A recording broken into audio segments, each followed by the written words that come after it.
World में हर 2 minute पर एक रिपोर्टेड रेप होता है। कि रेप के जितने केस रिपोर्ट होते हैं 10% ही होते हैं।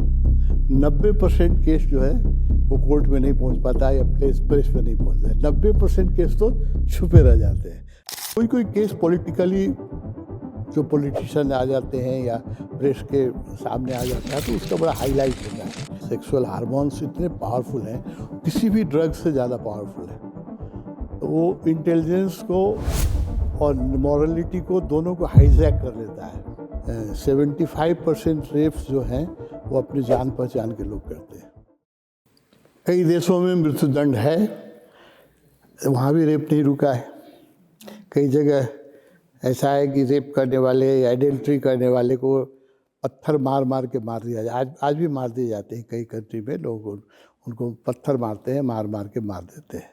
लेकिन वहाँ भी रेप होता है ना। तो सज़ा तो मिलनी चाहिए गलत काम करने वाले को, लेकिन सज़ा इसका सोल्यूशन नहीं है। सज़ा तो सब हमेशा मिलती रही है, यहाँ भी मिलती है। बहुत लंबे कैद होते हैं रेप करने वाले को, 20 साल 25 साल कैद होता है। अब ये भी लोग करें उसको फांसी दो, ये भी करें तो, लेकिन सज़ा इसका सोल्यूशन नहीं है। जो रेप केस हुआ है अभी हाथरस में जिसका बहुत हंगामा है, ऐसे केस इंडिया में हर 15 मिनट पर एक होते हैं। एवरी 15 मिनट पर एक रिपोर्टेड रेप होता है ना। वर्ल्ड में हर 2 मिनट पर एक रिपोर्टेड रेप होता है। Every second minute reported rape. और WHO का कहना क्या है कि रेप के जितने केस रिपोर्ट होते हैं 10% ही होते हैं। 90% केस जो है वो कोर्ट में नहीं पहुंच पाता है या प्रेस में नहीं पहुंचता है। 90% केस तो छुपे रह जाते हैं संकोच बस और कारणों से। कई जगह रेपिस्ट इतने बदमाश होते हैं कि रिपोर्ट करो तो हत्या कर देते हैं, उनके परिवार की हत्या कर देते हैं। इतना ऑर्गेनाइज क्रिमिनल्स होते हैं। कई डर से, संकोच से, अनेक कारणों से 90% रेप केस तो पब्लिक में नहीं आ पाता है, रिपोर्ट नहीं हो पाता है। 10% ही रिपोर्ट होता है। तो 10% का डाटा मैं कह रहा हूँ कि हर 2 मिनट में वर्ल्ड में एक रेप होता है ना। 2 मिनट में रिपोर्टेड होता है, तो होता होगा तो कितने सेकंड में। और इंडिया में हर 15 मिनट में रिपोर्टेड है ना। अनरिपोर्टेड तो घंटे में 4 है तो उसको 9 टाइम्स गुना करो, 40 केस होती है तो 4 रिपोर्ट होता है ना घंटे में। तो ये तो आज से नहीं, बहुत दिन से हो रहा है। कोई कोई केस पॉलिटिकली जो पॉलिटिशियन आ जाते हैं या प्रेस के सामने आ जाता है तो उसका बड़ा हाईलाइट होता है। तो ये केस हाथरस वाला भी बड़ा घिनौना केस हुआ और इसमें कई राजनीतिक पार्टियों ने इसका विरोध किया, इसलिए बहुत ज़्यादा हाईलाइट हुआ इसलिए। नहीं तो ये केस तो मैं बता रहा हूँ ना, इंडिया में हर 15 मिनट पर हो रहा है, एवरी 15 मिनट। तो हमने एक ऐसी समाज बनाई है, ऐसा एक अर्थतंत्र बनाया है जो बड़ा रुग्ण है ना। उस पर एक इसको सिर्फ फांसी देने से ये अंत हो जाएगा ऐसा मेरा विश्वास नहीं है ना। कि जो हार्मोनल जब व्यक्ति उसके इफेक्ट में आ जाता है, सेक्सुअल हार्मोन्स इतने पावरफुल हैं, किसी भी ड्रग से ज़्यादा पावरफुल है। तो वो इंटेलिजेंस को और मॉरलिटी को दोनों को हाईजैक कर लेता है। जब सेक्सुअल हार्मोन जो है उसका प्रभाव जो है किसी भी ड्रग से ज़्यादा पावरफुल है, उस समय व्यक्ति का विवेक, नैतिकता सब खो जाती है। बाद में पछताता है, जिंदगी भर पछताता है, जेल जाता है, लेकिन उस समय उसके कुछ काम नहीं आता है। तो उसको आप फांसी दो या आजीवन कारावास दो, कई जगह कोरे से मारे जाते हैं, कई जगह ईंटे से मारे जाते हैं, लेकिन उस देश में भी रेप तो नहीं रुका है। इसलिए फांसी से रुक जाएगा ये नहीं है। मैं नहीं कहता हूँ उनको सज़ा नहीं मिलनी चाहिए, सज़ा मिलनी चाहिए, लेकिन फांसी देने से रेप रुक जाएगा ये भ्रम में नहीं रहना चाहिए। ये एक बहुत बड़ी समस्या है, आज से नहीं, बहुत पुरानी समस्या। और सारी दुनिया में, हिंदुस्तान में बहुत कम रेप होते हैं। हिंदुस्तान से कई गुना ज़्यादा रेप विकसित देशों में होते हैं।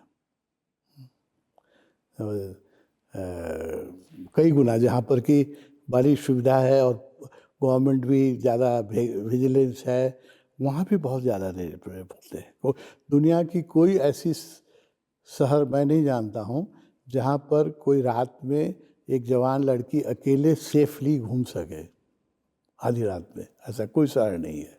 गली कुचे में उस अकेली पकड़ी जाएगी तो उसके साथ दुर्व्यवहार होगा, है ना। तो हमने एक ऐसा समाज बना लिया है जहाँ स्त्रियाँ असुरक्षित हैं। और स्त्री नहीं, अब तो पुरुषों का रेप हो रहा है, बहुत बहुत रिपोर्ट आ रहा है, पुरुषों का भी रेप हो रहा है ना। और उसकी कोई लिमिट नहीं है। 6 महीने की बच्ची से लेकर के 80 साल की बूढ़ी तक का रेप हो रहा है।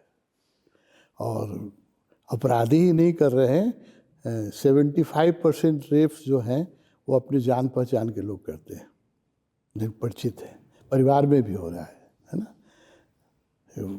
तो ये एक बहुत बड़ा हमारे समाज का एक बहुत बड़ा कैंसर है। इसकी चिकित्सा होनी चाहिए। इसका एक तो कुछ लोग जो है मनोवैज्ञानिक रूप से सिख हैं जो ऐसा करते हैं, तो उनको तो सज़ा भी मिलनी चाहिए और उनका इलाज भी करना चाहिए। तो बीमार हैं वो लोग, मेंटली सिक है। दूसरी बात है कि समाज में जो सेक्स पर सप्रेशन है बहुत ज़्यादा, सारी आर्थिक एक्टिविटी सिटीज़ में है। सारे इंडिया की जितनी आर्थिक एक्टिविटीज़ है, इंडिया पूरे देश की, उसका 60% एक्टिविटी सिर्फ बॉम्बे में होता है। तो काम खोजने के लिए सबको बॉम्बे जाना पड़ेगा या दिल्ली जाना पड़ेगा या कैलकाटा जाना पड़ेगा। तो माइग्रेशन होता है। तो माइग्रेशन जो होता है तो आदमी अकेला आता है, परिवार लेके तो आता नहीं है ना। गांव में रहता है तो उसके खैर एक रिलेटिव्स होते हैं, उसको एक स्नेह प्रेम मिलता है। जो अधिकांश आदमी मजदूर होके आते हैं या रोड फुटपाथ पर दुकान लगाते हैं, उनका तो कोई होता नहीं बॉम्बे दिल्ली में, है ना। तो उनका जीवन कैसा होता है तुम कल्पना कर सकते हो। दिन भर वो फुटपाथ पर किताब बेचते हैं, कपड़े बेचते हैं या फल बेचते हैं, है ना। तो नाइट में घर में जब वो जाते हैं तो उनको न कोई स्नेह देने वाला होता है, न परिवार होता है, न प्रेम होता है ना। तो बड़ा ड्राई लाइफ होता है। और देखते हैं वो आजकल इंटरनेट पर इतना प्रोफेटिक सामान है, फिल्में हैं, सब कुछ जो है वो काम वासना को भड़काने वाला है और उसका उपाय का कोई साधन नहीं है उनके पास। तो ये सब कारण है ना रेप्स के, जो बहुत सारे कारणों में सिटीज़ में बहुत ज़्यादा रेप्स हो रहे हैं, गांव में भी हो रहे हैं। गांव में तो एक तो जातीय विभेद भी है, वो एक जातीय समीकरण भी है। जैसे ऊंची जाति के लोग जो हैं वो छोटी जाति के लोगों पर अत्याचार करते आ रहे हैं, बहुत ज़माने से करते आ रहे हैं, और अभी भी ये संस्कार रुका नहीं। वहाँ भी जो हुआ है रेप केस, वो छोटी जाति की लड़की के साथ ठाकुरों ने, उच्च जात के लोगों ने किया। ऐसा हिंदुस्तान में बहुत होता है, खास करके राजस्थान में और यूपी में इस तरह के बहुत केस होते हैं, है ना। जातीय एक अहंकार भी है कि हम ऊंचे जात के लोग हैं, कि नीचे जात का इसका, उसका भी शोषण है। तो ये सब मिला जुला के, चूँकि इसमें पॉलिटिकल पार्टी ने इसको इंटरेस्ट लिया, बहुत हाईलाइट किया, और कुछ केस होते हैं जो हाईलाइट हो जाते हैं बहुत, तो वो हम लोग के सामने आता है। तो ये केस अच्छा है कि हाईलाइट हुआ इसमें, इसके कारण वहाँ के पुलिस एसपी इंस्पेक्टर सब सस्पेंड हुए। हर जगह पुलिस जो है इस पर बहुत तत्परता से काम नहीं करती है। ऊंची जाति के लोग पैसे दे देते हैं, पुलिस को पैसे दे देते हैं, उनका पॉलिटिकल इन्फ्लुएंस होता है, राजनीतिक दबाव होता है, इसलिए पुलिस भी एक्ट नहीं करती है ठीक से। अधिकांश रेप केस जो होते हैं वो ठीक से रिपोर्ट पुलिस को हैंडल। यहाँ तो चूँकि बहुत ज़्यादा पॉलिटिकल हाईलाइट हो गया, इसलिए सारे पुलिस अफसर वहाँ सस्पेंड हो गए हैं, है ना। पुलिस की बदमाशी थी, उसने पुलिस ने केस को हैंडल नहीं किया, इसलिए ये केस ज़्यादा हाईलाइटेड हो गया है। इस तरह के केस हम लोग को ये सोचना चाहिए और उसका इलाज खोजना चाहिए कि हर 15 मिनट पर रिपोर्टेड हो रहा है, और नॉन रिपोर्टेड 15 मिनट हो रहा है तो समझो कि जो अननॉन 9 टाइम्स मोर। तो जो कि एक्चुअल रेप हो रहे हैं उसका तो 10% ही रिपोर्ट, ये WHO कह रहा है, मैं नहीं कह रहा हूँ, WHO कह रहा है इस रेप केस का ओनली 10% जो है वो रिपोर्ट हो पाता है, और उसमें भी 10 में 1 को ही सज़ा मिल पाती है, 9 निकल जाता है। पैसे दे के, ये करके, वो करके, पॉलिटिकल जो रेप के रिपोर्ट भी होते हैं उसमें 10 में 9 विक्टिम को सज़ा नहीं मिल पाती है, एक को ही सज़ा मिलती है। 9 तो पॉलिटिकल प्रेशर से और पैसे का भी बहुत बड़ा बल है, पैसे का बल, जातीय बल, इससे 9 तो मुक्त हो जाते हैं या पकड़े ही नहीं जाते हैं।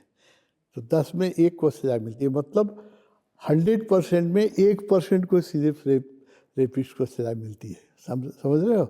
99% अपराधी सज़ा नहीं पाते हैं। तो ये बहुत बड़ी समस्या है, कैंसर है, और इसका सलूशन समाजशास्त्री को, मनोवैज्ञानिक को, डॉक्टर को और हम लोग को मैरिज के एज को जैसे हम बढ़ाते चले जा रहे हैं। पहले 16 साल में शादी हो जाती थी, 12 साल की लड़की 16 साल के लड़के की शादी हो जाती थी, अब जो है 30 साल पर शादी होती है। तो इसका जो गैप है ना, उसके लिए भी उसको हमको समाज को स्वीकृति देनी होगी। बिफोर मैरिज सेक्स को भी स्वीकृति देनी होगी, कई चीज़ों को। इसलिए मैं कहता हूँ कि इस विषय पर बहुत उदार दृष्टिकोण से सोचना पड़ेगा। रेड लाइट एरिया भी अलाउ करना पड़ सकता है, जहाँ सिटीज़ हैं, जहाँ पर लोग अकेले रहते हैं, जहाँ घर जो पुरुष आ गया वो 2 साल के बाद घर जाएगा, तो 2 साल तक तो काम वासना को दबा के नहीं रख सकता है ना। तो उसके लिए तो कोई व्यवस्था, तो इसको सुनने में तो बड़ा ख़राब लगता है, ये सब बातें जो मैं कहता हूँ सुनने में बड़ा ख़राब लगता है, लेकिन वास्तविकता ये है, इसको बड़े वास्तविक ढंग से, रियलिस्टिक ढंग से सॉल्व करना, सोचना पड़ेगा। सिर्फ फांसी दे देना इसका सॉल्यूशन नहीं है।